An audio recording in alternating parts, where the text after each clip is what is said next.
All right. How are you all doing? It's the Well Bridge again, and I bring you greetings all the way from California. And on this special edition and this special episode, I don't get the opportunity to do it alone. I definitely have my partners also in the building. I do have Ademola. How are you doing today? Doing great, great, great. Awesome. It's great to be here again. Odokwe. Oh, wonderful. Thank you for being here. And I also have Adebola. How are you doing? I'm doing great. It's wonderful to be here again doing this. Wonderful. Let's go. Excellent. I see you all fired up. And to be honest, audience, you know what? We are ready for an amazing, amazing episode this day. Yes. We actually talked about couples and money the last episode, but we're taking it a top notch right now. And just like we had told you that the Wealth Bridge podcast is actually targeted to address certain ill behavioral habits that we see in our community. What should we do better now that we know better? What should we be addressing now that we have the information? What narrative needs to be changed? And you are going to see it, light and direct in this particular episode. And the topic of today's episode is financial scams targeting immigrants. Our immigrant community are so dear to our heart. These are individuals, professionals, and all the 9 years who have flown several oceans just to seek greener pasture. And our focus, of course, is in North America. But I'm going to be joining my business partners today to discuss this particular topic. Many people have been victimized in one form or the other. Others are currently being victimized as we speak right now because, again, they don't know better. But we're saying a stop has to be, put to this. Individuals need to seek the right information. And I'm not going to do this alone. I'm going to bring my partners on board so they can help to dissect this. Let's talk through this. Let's have a conversation and begin to see how can we do better? How can we do better? In no particular order, if I ask either of you, when you hear financial scams, what shape, what form does this usually come around? Either to the immigrant, or either to the non-immigrant. What shape usually does this take? Who's going to take a stab at that first? I could go first. I mean, All right, go for it, Imola. yeah. I mean, it's a wonderful topic that we're discussing today, and this topic is one that plagues, like we said, the diasporan community. And why this topic is so dear to us is probably you may have fallen prey of some of this financial scam, and most of the time, you see this in form of maybe crypto. It could be a WhatsApp chat to you saying, something's happening. Could be somebody trying to impersonate somebody, telling them they need money there. But a lot of times when you see most of all these things, my first question is always, are we asking the right question at times? Are we really financially literate? Because that's one of the things that I see that gets people hooked up into some of this kind of scam. A lot of people are not financially literate. So when you bring something to them, the first thing that comes to them is, oh wow, I'm going to make money. But you're not asking yourself, how's this money going to be made? People just want to just have this microwave approach to wealth because you had Uncle Joe is making money or Auntie Jane is making money. Now, all of a sudden, you just want to make money. So most times, most of us don't do our due diligence. So in some of the ways that I see, mostly you have a lot of crypto scams. You have a lot of scams through WhatsApp where people are just trying to just impersonate. And these things, they come in different forms of shape. It's not one, it's not two. You have insurance frauds too, where people act as if they got into an accident and now they want to milk the insurance company, and you, who supposedly you're the one that hit them, now you're on the line to pay out all this money, all these fake lawsuits. So there are different scams out there. We just need to be very, very aware. We need to equip ourselves with the right financial knowledge so that we can spot some of these things. And it's not one size fits all. Anyone could be, could be a prey to some of these things. And yeah, I'll leave it at that. Thank you, Demola. Thank you, Demola. That was a good, that's really spot on, though. I hear you trying to go into those various types. I believe, again, coming from experience of what it is you probably had in time past. And these things are not all, all inclusive. There are several areas in which they could also come from. And it's important for every one of us to be aware. This is not the age of anyone coming up and saying, oh, I didn't know that exists. Or somebody coming up and saying, I didn't know that was a scam. If anything is not legal, if it is not ethical, if it is not moral, if it doesn't fall under the four walls of a regulated body, I think you should be asking more questions. And so that takes me to my next question again in form of conversation and to educate our audience. Adebola, what is your experience when it comes to this usual pattern? Demola talked about quite a few. What would you say, or what would you share? Okay. I mean, this is a very, very, very important topic because a lot of people, a lot of immigrant falls into this trap. And Demola mentioned some ways whereby people get easily trapped and scam out of their money. And the very first one, I would say, in a way, very important, is that immigration and legal status scam. It actually starts from there in a way, and an individual that is out of fear, just want to do the right thing, and you have scammers pretending to be maybe immigration officers or a lawyer, or a visa consultant, and they claim there's a problem either with your visa, with your green card, with your work permit, and all that. And they're asking you to bring money so that you don't get deported. And we need to have the right information, consult the right people. This is something that is very common. And because you're afraid of being, deported or whatever it is, falling victim or becoming, doing anything wrong, you just go ahead. You want to do whatever they're asking you to do. Another thing is employment. You're coming into a new country, you need a job right away because without work, you can't really feed. So you want to get a job, and here comes the employment and the job offers comes. And it comes in different opportunities. They're promising you, and some will ask you to bring upfront fees before you can even get interviewed for the job. They offer fake job promising remote work that are not real. Some even offer visa sponsorship that, you're going to get a visa and high pay with little experience. Some of these things are like red flags that we have to watch out for because a lot of immigrants falls victim to this. Okay, asking for training fees, you have to pay for the equipment that you haven't seen, you have to pay for your background check or things like that. Some are real, but there are a lot of them that are not real. So immigrants have to be very careful when it comes to this. And another is housing. You need a place to stay. Everybody needs a place to stay. Some don't have families that they can stay with, and there are fake landlords out there. They post attractive renters online. They ask for deposit even before you even see the property. Those are some of the common signs you have to watch out for. And some say the owners are overseas. They can't, you don't even see the owner.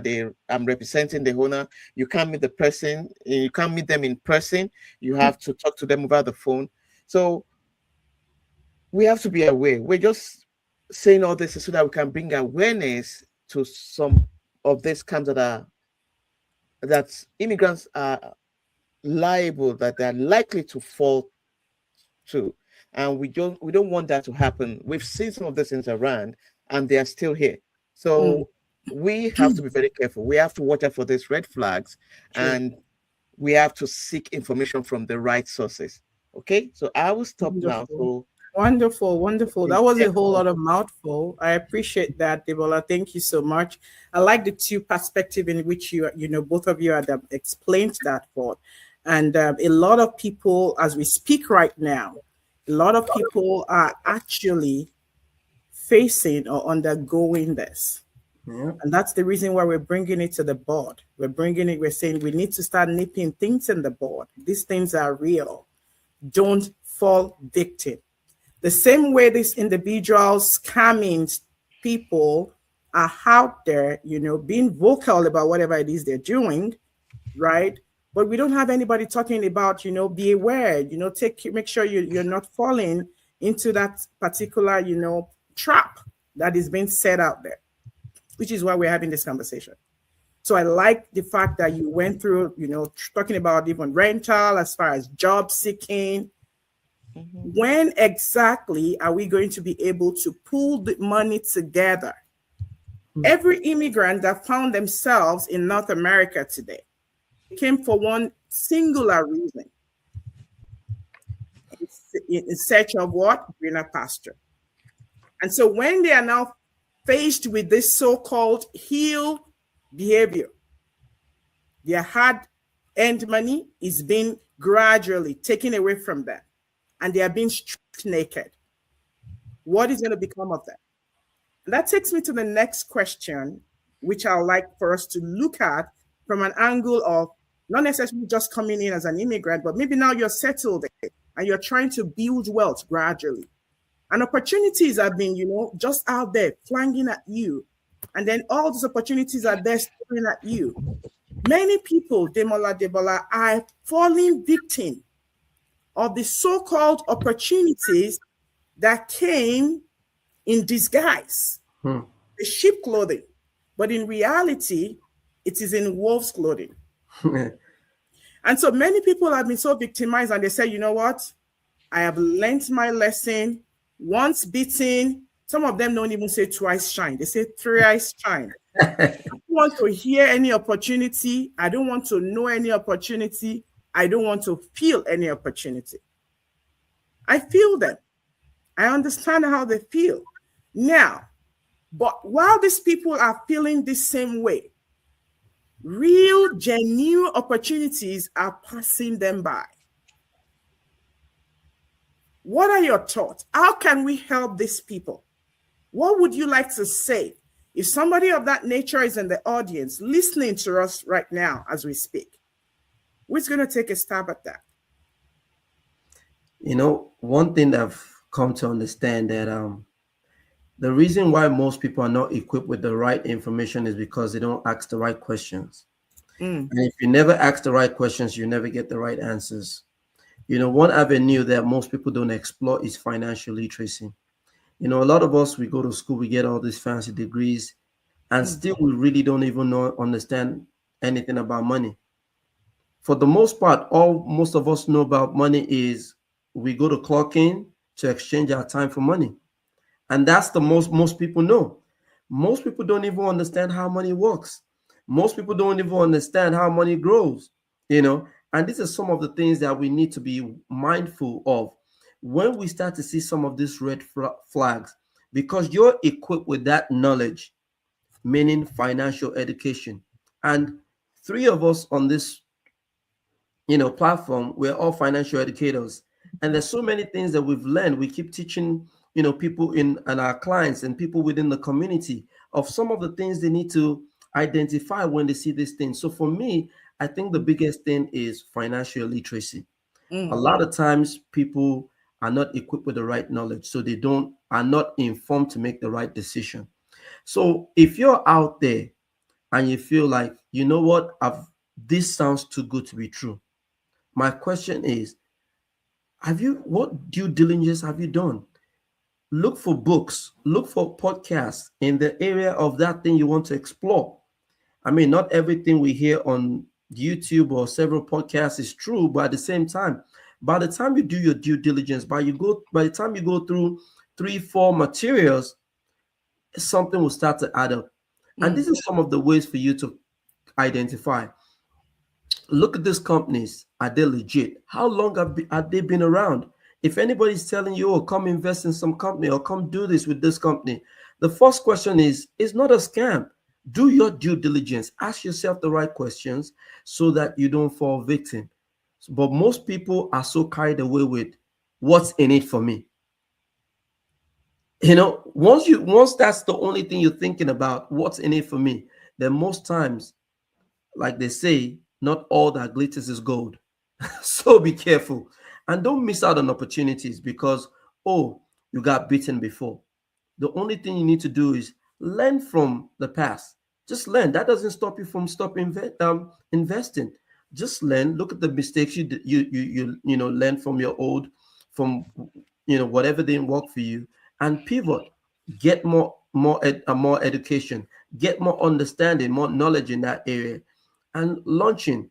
In order to win, you have to be in it to win it. If you don't play it, then there's no winning. All right. I agree. Thank you, Demola. So those individuals, from what I hear you say, so those individuals will probably have given up and said, you know what, that's it for me. I don't want to be involved. We're saying to them this day, this beautiful day, that, don't say that, because you missed it the first time doesn't mean you're going to continue to miss it. But we're saying don't go into it with the same mindset you went in the first time you were beaten. Yeah. Now do your due diligence. Now look into it more closely. Okay, thank you. Now, with that same standpoint, I think that takes me to our next set of questions, and I probably would like for us to look into it a little deeper. And I would like, Debola to help with this. So most of the time, people are doing their due diligence. They have this information, at hand and all that. Oh, this checked the box for me. Because when it comes to this financial scam and in form of opportunities, so individuals are saying, oh yeah, a friend of mine introduced me to it, and I can literally see him cash out. That's usually the lingo, right? I've seen him cash out. Oh, wow, I saw his bank account. I saw this. I saw screenshot. Many of the time, our immigrant community are the well-learned. They are the smarties in the community. Oh, they are my professionals. They are the PhD holders and the 9 years. Now, why do you think they are still the one falling for this? And what should we be saying to them? What is the possible cause? Were the well-learned, informed individuals, maybe not informed enough, just like Demola said, we're not literate enough. What are the educated doing to fall into this situation? And how can we help them? What are the possible causes? All right. I will start with the fact that scammers target emotions, not intelligence. Yeah, they target the emotion, not intelligence. And they are sort of designed in a way to bypass logic, So some of our learned people, if they are not, they play on their emotions. And if you feel, oh, I'm getting this thing from somebody in an authoritative way, that maybe somebody who is who you feel, oh, should know what they are saying, even you as a learned person, you could be misled. Even highly educated people, they make fast decisions when their emotions are activated. That's one reason. Another thing is that sometimes out of stress, information overload, you are overwhelmed, work pressure, family responsibilities, financial adjustments, and all, things like that. When the brain is overwhelmed, people rely on quick decisions, not deep verification. You're not taking your time to verify, oh, this thing is it, and you are just getting into it. So stress reduces. That's your skepticism. You don't take your time to verify. And this happens to even people that are smart. Even if you are smart, Social trust is another thing. And social trust, somebody, this person is of good character, and this person is honest and responsible people in the society. Some of these people are even in our immediate group, even in the church, right, in the community group, on the WhatsApp group that you are on. You believe them, you know them, you see them every day, and you just yield to. It's not because you are not smart. It's just because you believe that this person, wouldn't do this. So believing others and acting in good faith, wanting to resolve a problem quickly because, okay, this person can scam me. That also, takes, bring about somebody who I didn't know that person could fall into that kind of scam. But sometimes all these things just build up together, and you never know when it could happen to anybody. So we just have to be careful. We have to be, there's these three things that I say stop, verify, and ask. Stop when you're pressured. Verify, use official information, websites, document, things that can show you that this thing is authentic, or a contact, and ask a trusted friend or a community or a group of people or people that can actually give you, information. Adimula was talking about financial literacy. Consult people that can help you provide the information that you need. So don't forget to stop, to verify, and ask questions. Excellent. I'd like to chime in, and I really love Dewa's angle. One thing I would like to also say is, when we say people are smart or we say people are experts, it means they are just experts in that specific field of theirs. Because you're an expert as a medical doctor does not mean you're expert when it comes to finances. Because you're an expert when it comes to a certain career does not mean you're expert. So that's the huge misconception and the mistake that we make. Because somebody but the smartness is not really like being an expert. It's just you're smart, you're learned, you're aware, you've heard about these things. It has happened to somebody before that and you've seen it, and you fall into the same. Yeah, I've seen people they're aware of it and they still fall into it. And you know why? It's because they lack financial literacy and because they're greedy. We've not talked about the greed aspect of it. So you could be learning all you want. You could have all these fancy degrees all you want. But if you're somebody who's greedy, guess what? All that glitters is go to that person, because all they're looking for a microwave approach to making money. And every single time you're looking for a microwave approach, then that's how you fall victim of scam. Half of the time we could say, yes, some people might be naive. At times, some people are just naive. Sometimes, these scammers, they use pressure tactics. They prey on your emotions, like Debola had said. But most of all these things, like you rightly said, you have to stop, ask yourself, is this thing legit? Look, verify from different sources. There are so many things that we could check around to verify things. We all do transactions all the time, and we're always doing our due diligence to see, okay, what are the legal standing of this? Who's backing this? What authorities are there? What are the things that's making this thing do what it's supposed to do? So most times I just feel like a lot of people don't do their due diligence, and I'm not saying that you can't do your due diligence and still fall into it, but at least if you do your homework, the chances that you fall into some of these, some of these this highly targeted scamming activities, it will be less likely. That's what I'm just saying. Thank you so much. Thank you very much. And sometimes some of these things, they are actually like legal, but they are not right for you at that time.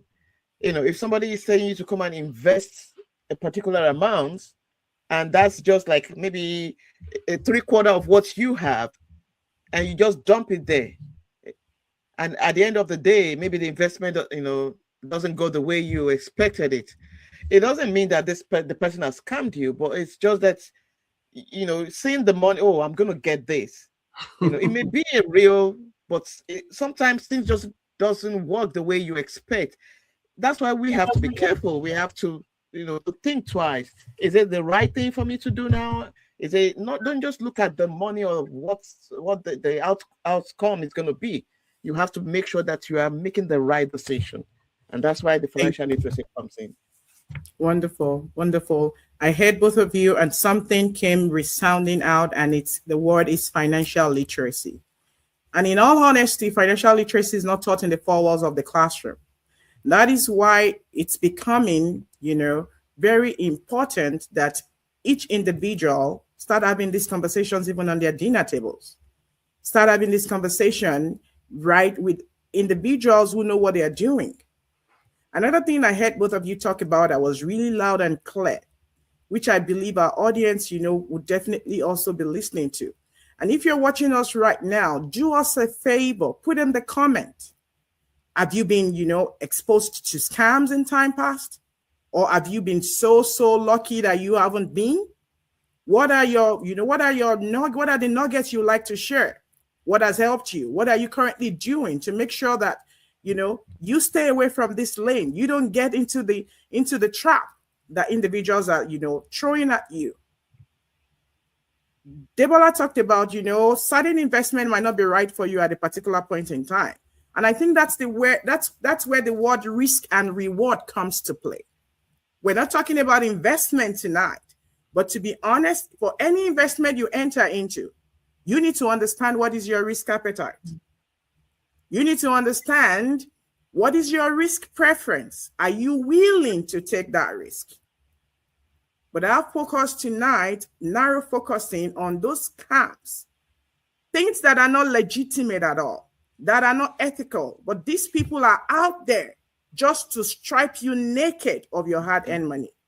Mm-hmm. And we're getting close to finishing up now, but I want for us to really, really strike on this. Members of the community, Deborah also talked about that. Most of the time are the initial individuals who are exposed to this, and then they bring it to us. And so they bring it to their friends, their cousins, their so-called Auntie Lola De, Uncle Chikodi, you know, and the so-called Auntie, you know, Eni Nkechi, right there. Auntie Grace, Auntie whoever, Uncle whoever.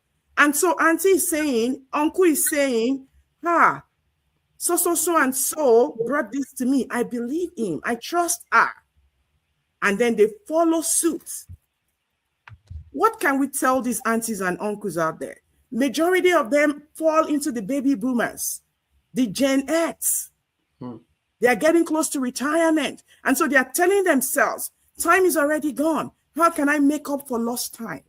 What can I quickly do? Oh, this is telling me the rate of return is so high. The ROI is high. Why can't I jump in and quickly make sure? And theirs is so costly. Why do I say that? Many of them dip their hands in their retirement funds and they fall victim of this. What can we do to help these people? What can we tell them? Please go for it. Well, like I said, they say look before you leap, right? You know, especially when we're talking about the baby boomers, you know, the baby boomers, they should be the one that their risk appetite should be very low because they don't have so much time when it comes to their accumulation phase of their. So at this point, they should be more at their protection phase going into their distribution phase. But unfortunately, because maybe they've not had jobs that is helping them to retire the way they would want. Maybe they're seeing that, well, they still have retirement shortfalls. So what they're trying to do is, let me just get into this thing that will give me this this high ROI so that, you know what, I could meet my retirement goals. Unfortunately, there's certain vehicles that can give you the type of returns that you're looking for. And you must understand, the higher the reward, the higher the risk. So it goes back to financial literacy. You must understand how most of all these financial portfolios work. There's certain financial portfolios that you can't even dabble into at a certain age. And the certain ones you could still do at a certain age because you have the time to be able to recoup from those losses. So my question, and I go back to this, financial education is key. It cannot be overemphasized, regardless of whether you're Gen Z, baby boomer, whatever it is, because at the end of the day, we all use these financial instruments. The question is, how knowledgeable are we with these financial instruments so that they work for us instead of working against us? I'll let Debola take the last on this. I don't know if you want to add on, Debola, but we're wrapping up right now. Would you like to add on, or you just like for me to wrap up? I mean, I'm not really going to say much. Demola has really said what needs to be said. Like I said before, stop, verify, and ask. And as important as it's very important, we keep saying it. Demola mentioned it. I'm emphasizing again. Financial education is important. That is something that we need to be aware of, and we need to make sure that we get. Yes, said it all, and I think we can close on that. Thank you. Thank you very much. Thank you very much, Demola. Thank you very much, Debola. It's been really, really educative. I'm listening here and I'm like, wow. And I know you are there listening to us too. Please put in the comment. What have you learned from here? What really stood out to you? What do you want to share? What other topic would you like to hear from us? Stop, verify, ask the right questions. Ask questions. If that, wherever it is you're putting that money is not regulated, then you want to ask more questions. That's a red flag right there. We will hate for you to work so hard for your money and then let that money go to waste, or let just some strangers from nowhere come to take your hard-earned money from you. Okay? Until when we meet you another episode, please don't forget to subscribe, like, turn on your notification button, because you never can tell what next topic we're going to be discussing here. We've been harvesting all those comments individuals are sending us, topics they would like to listen in. You also can join in that conversation. Until when next we meet, it is bye for now. Thank you, everyone. Have a good one, everyone. Bye for now.